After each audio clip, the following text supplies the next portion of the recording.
Friends कई बार हम लोग कुछ नया बिजनेस स्टार्ट करना चाहते हैं, नया प्रोजेक्ट स्टार्ट करना चाहते हैं या कुछ और इन्वेस्टमेंट प्लान करना चाहते हैं, बट माइंड में कंफ्यूजन ये रहता है कि मुझे ये करना चाहिए या नहीं करना चाहिए, क्या ये प्रॉफिटेबल रहेगा या नहीं रहेगा। राइट फ्रेंड्स, तो इन सब चीजों को कैलकुलेट करने के लिए फ्रेंड्स आज के वीडियो में दो फाइनेंशियल फंक्शन है, इंपॉर्टेंट फाइनेंशियल फंक्शन है, उनके बारे में फ्रेंड्स बात करूंगा। Number 1 NPV, net present value, and number 2 IRR, internal rate of return. Friends क्या है, इनका काम क्या है, ड्यूरिंग वीडियो हम लोग देखेंगे।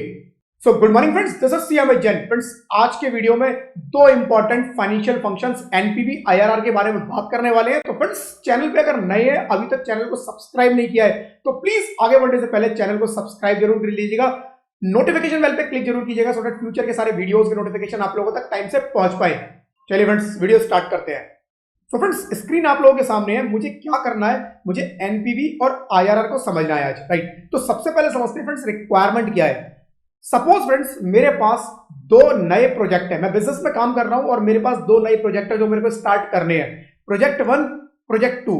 मुझे पता है प्रोजेक्ट 1 और प्रोजेक्ट 2 के कितनी इन्वेस्टमेंट होनी है और उससे रिटर्न कितना आएगा, मुझे अमाउंट पता है। लाइक प्रोजेक्ट 1 के अंदर कैश आउटफ्लो मतलब मेरा कितना पैसा लगने वाला है। तो आज मेरा 15 लाख रुपया सपोज इसके अंदर लगेगा। ईयर 1, राइट, ईयर 1 जब स्टार्ट होगा तो 1 लाख लगेगा। ईयर 2 जब स्टार्ट होगा फिर 1 लाख, तो हर साल 1-1 लाख लगना है। मतलब कुछ यहां पर कैपिटल इन्वेस्टमेंट होनी है, कुछ मेजर मैं कुछ खरीदूंगा बिजनेस के लिए, एंड देन हर साल कुछ सैलरी के, कुछ इलेक्ट्रिसिटी के या कुछ अदर खर्चे होंगे। राइट, तो वो 1-1 लाख रुपए के मोटा मोटा आपने निकाल लिए। और एक साल जब खत्म होगा मेरे पास फ्रेंड्स 3,25,000 रुपए का रेवेन्यू आएगा। दूसरे साल पे 4,75, इस तरह से हर साल मेरा इतना रेवेन्यू होगा। राइट, प्रोजेक्ट 2 के अंदर फ्रेंड क्या होने वाला है, इनफ्लो जो होगा मेरा ये होगा और आउटफ्लो मेरा आज 12 लाख रुपया लगने वाला है। तो प्रोजेक्ट 1 में 15 लगेगा, प्रोजेक्ट 2 में 12 लगेगा, बट इसमें आगे जाके मेरे खर्चे ज्यादा होंगे, इसमें आगे जाके मेरे खर्चे कम होंगे। नेट में फ्रेंड्स टोटल में देखें तो मेरा टोटल जो पैसा लगना है इसके अंदर वो 20 लाख लगना है। कैश आउटफ्लो जो मेरा होगा ये टोटल 20 लाख रुपए का नेगेटिव में जो दिख रहा है वो मेरा आउटफ्लो है और जो पॉजिटिव दिख रहा है वो मेरा इनफ्लो है। राइट, और 26,20,000 रुपए का मेरा इनफ्लो होने वाला है। सेकंड केस में फ्रेंड्स मैंने जानबूझ के दोनों में सेम अमाउंट क्रिएट किए हैं। ड्यूरिंग द ईयर जो अमाउंट जा रहे हैं आ रहे हैं वो डिफरेंट है। राइट, बट ओवरऑल आप देखेंगे 26-20 का इसमें इनफ्लो आ रहा है और 20 लाख का आउटफ्लो हो रहा है। 6 बीसी में इसके अंदर कमा रहा हूं, 6 बीसी इसके अंदर कमा रहा हूं। एक लेमैन लैंग्वेज, राइट, एक लेमैन को क्या लगेगा जी, दोनों में बराबर का रिटर्न है, क्या फर्क पड़ता है, किसी में भी इन्वेस्ट कर दो, कोई भी प्रोजेक्ट स्टार्ट कर दो।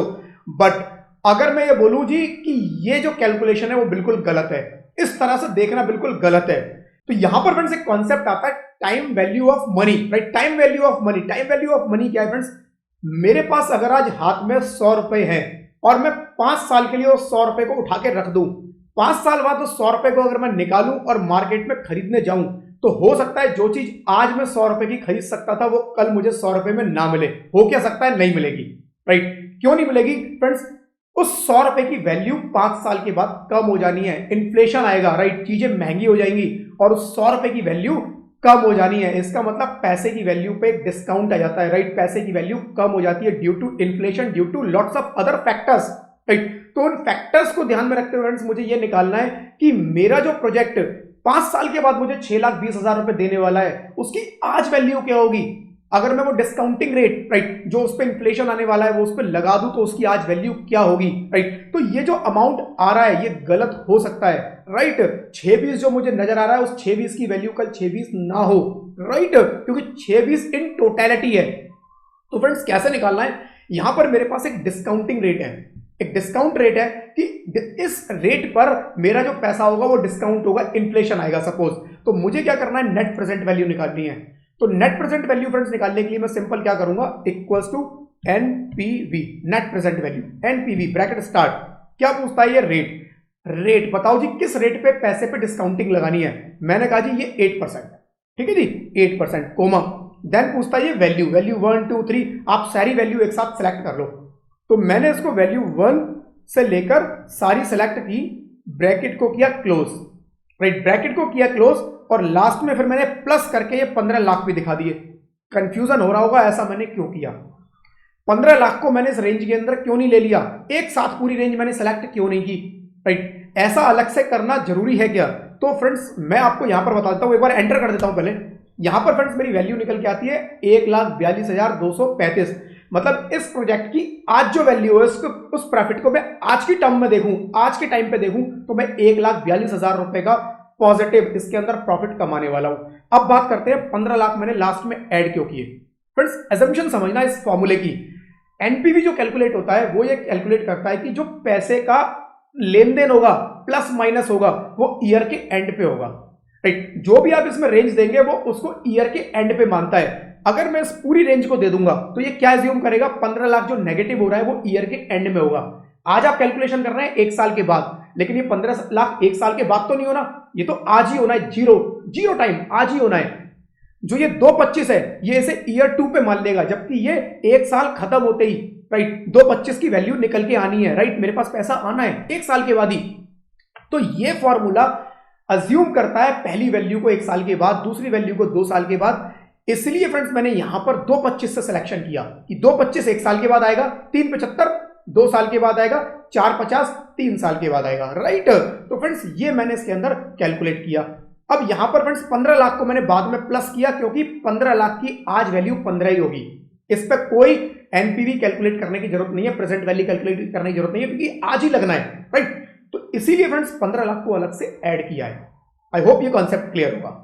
एंटर किया फ्रेंड्स, यहां पर आती है वैल्यू 1,42,235, और यही वैल्यू फ्रेंड्स मैं यहां पर अगर निकालूं प्रोजेक्ट 2 के अंदर equals to NPV, net present value, bracket start, rate 8% है दोनों में सेम, कोमा लगाया and then same friends formula लगाऊंगा मैं यहां पर, इसको मैंने रेंज लिया एंड प्लस यहां पर प्लस करेंगे 12 लाख। एंटर किया, 2,07,000 की एनपीवी निकल के आई, जहां पर फ्रेंड्स प्रॉफिट मेरा 6,20,000 का सेम है, 6,20,000 का सेम प्रॉफिट है, बट इसने मेरी एनपीवी ज्यादा दी।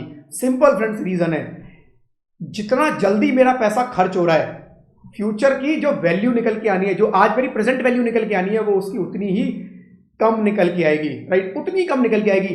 पैसा मेरा जितना जल्दी आएगा उसकी एनपीवी उतनी ज्यादा होगी। पैसा जितना जल्दी आए और जितना लेट खर्च हो वो मेरे लिए उतना अच्छा है। जितना जल्दी आए उतना लेट और लेट खर्च हो वो अच्छा है। पहले प्रोजेक्ट में देखो पैसा खर्च जल्दी हो रहा है, बट राइट, खर्च जल्दी हो रहा है, 15 लाख जल्दी खर्च हो गया, बट आ इसके अंदर लेट रहा है, राइट, आ लेट रहा है। यहां पर खर्च मेरा क्या हुआ, कम हुआ। इनिशियली खर्च मेरा कम हुआ, ओवरऑल उतना ही है बट इनिशियल खर्च मेरा कम हुआ, राइट। इसी वजह से इसके अंदर मेरा जो प्रेजेंट वैल्यू है, एनपीवी है, वो ज्यादा निकल के आई। तो friends now we will talk about IRR, internal rate of return. Internal rate of return क्या है, मैं देखना चाहता हूं कि इंटरेस्ट रेट में कितना कमाऊंगा, मैं कितना परसेंटेज कमाऊंगा, मैं परसेंटेज में देखना चाहता हूं। तो कैसे देखूंगा जी, परसेंटेज में देखने के लिए फ्रेंड्स मुझे सिंपल आईआरआर का फॉर्मूला यूज करना है, और अगर मेरी परसेंटेज जो भी मैं कमाऊंगा वो इस डिस्काउंट रेट से ज्यादा है, मेरा डिसीजन फैक्टर क्या होगा, देखो मैं अगर इस 8% से कम कमा पा रहा हूं तो फिर ये प्रोजेक्ट बेकार है मेरे लिए, क्योंकि 8% का तो इन्फ्लेशन आ जाएगा, 8% पे तो डिस्काउंटिंग होनी है, मेरा पैसा डिप्रिशिएट हो जाएगा 8% से, तो राइट। तो 8 से अगर ज्यादा कमा रहा हूं तब ये प्रोजेक्ट मेरे लिए प्रॉफिटेबल है, अदरवाइज ये प्रोजेक्ट मेरे लिए प्रॉफिटेबल नहीं है, राइट। तो मैं आईआरआर कैलकुलेट करूंगा और देखूंगा क्या 8 से ज्यादा कमा रहा हूं, इक्वल्स टू आईआरआर। आईआरआर मैंने लिखा ब्रैकेट स्टार्ट, क्या पूछता है जी, वैल्यू। ये मेरे से वैल्यू पूछता है, कौन सी वैल्यू, मेरे को ये सारी वैल्यू बतानी है इसके अंदर, राइट, ये सारी वैल्यू मुझे बतानी है 15 लाख से लेकर 5th ईयर तक जो मेरा आएगा और जाएगा टोटल, राइट। ब्रैकेट को मैंने किया क्लोज और एंटर। तो यहां पर इसने निकाला जी 11.8%, 11.8% का मैं प्रॉफिट कमाऊंगा, तो 8% से ज्यादा है, इसका मतलब प्रॉफिटेबल प्रोजेक्ट है।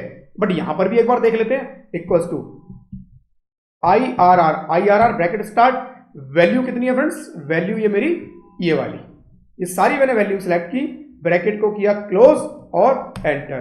13.46, 13.46 मतलब आप देखो 6.20 यहां पर कमाने थे, 6.20 यहां पर कमाने थे, बट इस डिस्काउंटिंग फैक्टर को लगा के, इन्फ्लेशन को लगा के मेरा जो इंटरेस्ट रेट है यहां पर 11.8% का, यहां पर 13.46। तो इन एनी केस यहां पर एनपीवी मेरी ज्यादा है, आईआरआर भी मेरा ज्यादा है, मैं कौन से प्रोजेक्ट में इन्वेस्ट करूंगा, इस वाले में, राइट। तो फ्रेंड्स नॉर्मल देखने पर लग रहा था कि मैं किसी में भी कर दूं फर्क नहीं पड़ता, बट इन दो फॉर्मूले ने मेरी हेल्प कर दी डिसीजन लेने में, राइट, डिसीजन लेने में कि मैं कौन से प्रोजेक्ट में इन्वेस्ट करूं।